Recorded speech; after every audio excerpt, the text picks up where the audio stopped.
This is JLPT N1, and I'm a random Japanese guy, so let me do this. I've got 110 minutes. Seems quite long. Pretty easy, huh? Vocabulary again. We shouldn't be careless, you know. Careless mistakes always happens. It's quite interesting. So it's testing how we use English words in Japanese. I think it's sometimes tricky because how we use English words can be different from how actual English speakers use them. This is interesting because if you just remember the definitions, you can't answer this. You have to know how the word is used in context. Very important word in Japan. Sasuru is very important if you want to live with Japanese people. So far pretty easy, except for a few questions, I guess. やめさせて. This is the causative form. I know a lot of people find this difficult.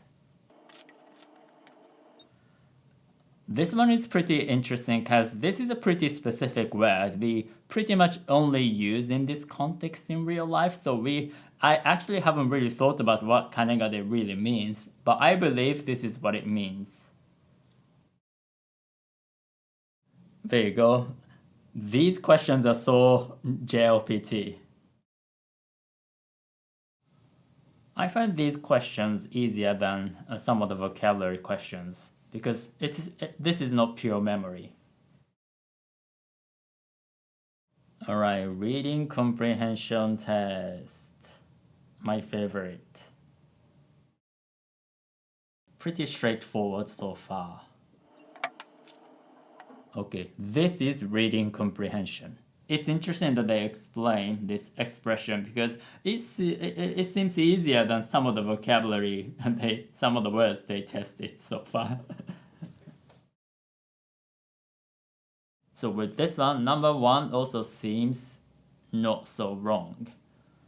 But I believe number 3 is closer to what's written in this text. I like how these texts are from actual real-life books and articles. This is actually interesting. I learned something new. That's why I like reading comprehension tests like this. Okay, this is where you have to actually think carefully. I find this pretty easy. I expected that things get harder as I progress, but that doesn't seem to be the case. Wow, 40 minutes have passed and my camera is overheating. It's taking longer than I think for sure. So this is the trickiest question so far. So at this point you have to think what the teachers wanted us to think.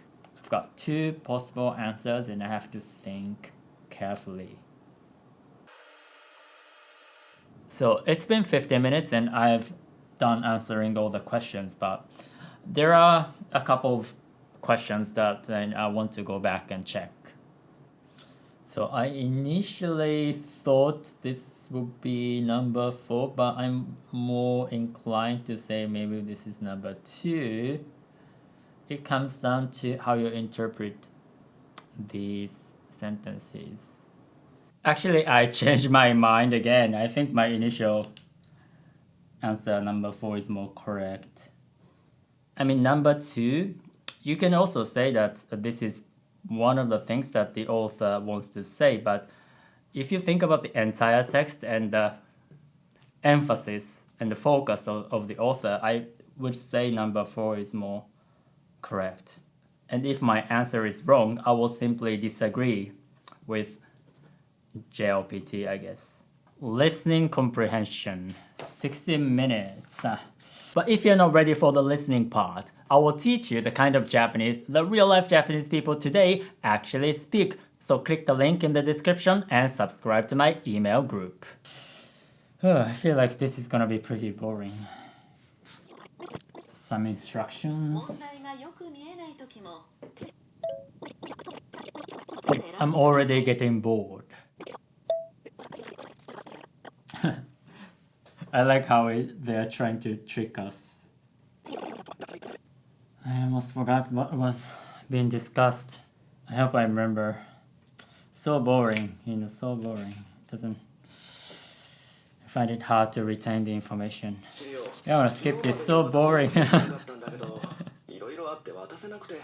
Oh, so hard to focus, just information.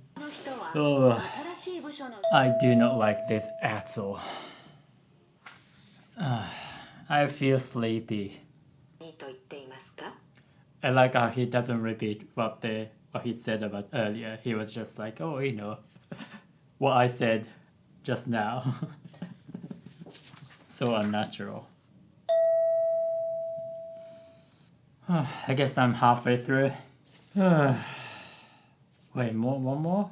No, don't tell me there's one more. I don't have enough space left.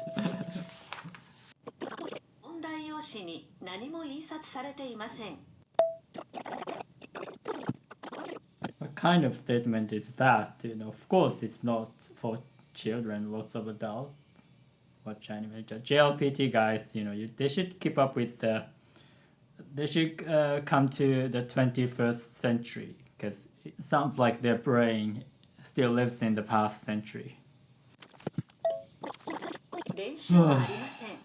I don't like this. It feels like they're testing my memory. I'm not good at remembering things.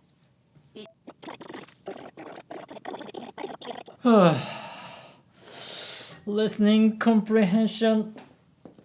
I think they're also testing your note-taking skills. Interestingly though, it's been such a long time since I've written actually something in Japanese, like handwriting, because I never have to handwrite things in Japanese. So it's sometimes like I have trouble remembering katakana on the spot or some letters. It's like, well, how do you write? No, I have to take notes fast. If I didn't write anything, I wouldn't have been able to answer anything in this. So I've got the answers here. I've got my soy latte, and I've got my cube. 1, 2, 3, 1, 4, 2. 3.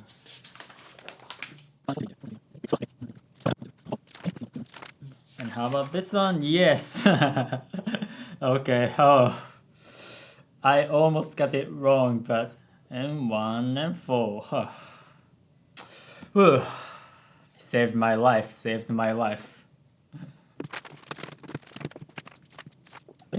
Listening comprehension. Okay, 3. I hope I didn't make stupid mistakes. So my score is 180 out of 180, the perfect score. I'm not sure if I should be proud of this, because I'm a native speaker and I consider myself pretty decently educated. So you only have to get 100 out of 180, which is pretty generous. But that also means, unfortunately, passing in one doesn't really mean that you are close to a native level. It's kind of similar to with the TOEIC test, which is quite popular in Japan. Getting the perfect score doesn't even remotely mean that you are at the native level. Tests are just tests. Languages are more than that. I think Japanese university entrance exams are much harder, which of course makes sense because these are for native speakers. I like the first part, vocabulary, grammar, and reading comprehension. The questions are pretty straightforward, not confusing or particularly too ambiguous. There was one question I really had to think about and I almost got it wrong. But I guess I was able to successfully guess the intention of the question behind. But these somewhat tricky-ish questions shouldn't matter, because you only have to get 100 out of 180 and you have plenty of time. So if you actually know Japanese and have average comprehension skills, you should be able to pass JLPT N1. I found the listening comprehension part trickier because you really have to focus, and I don't know, it's just the conversations are pretty artificial and unnatural, and boring, so I had trouble concentrating. And going back to the reading comprehension part, it's not so much Japanese specific skills as general comprehension skills in any languages. So if you can answer these kinds of questions in your own language, it shouldn't be too hard to do it in Japanese, assuming your Japanese skills are decent. I can see some native Japanese speakers get some of these answers wrong if they don't have basic comprehension skills, which unfortunately many people don't. And that applies to native speakers of any language. I also like how they used real-life Japanese books and articles, and some of these texts are quite engaging. I learned something new. This is a great thing because I have issues with JLPT N5 and N4 because their Japanese is very unnatural and artificial. That's why I will teach you the real-life Japanese the real-life Japanese people today actually speak from the very beginning. So click the link and subscribe to my email group, Japanese with Utah.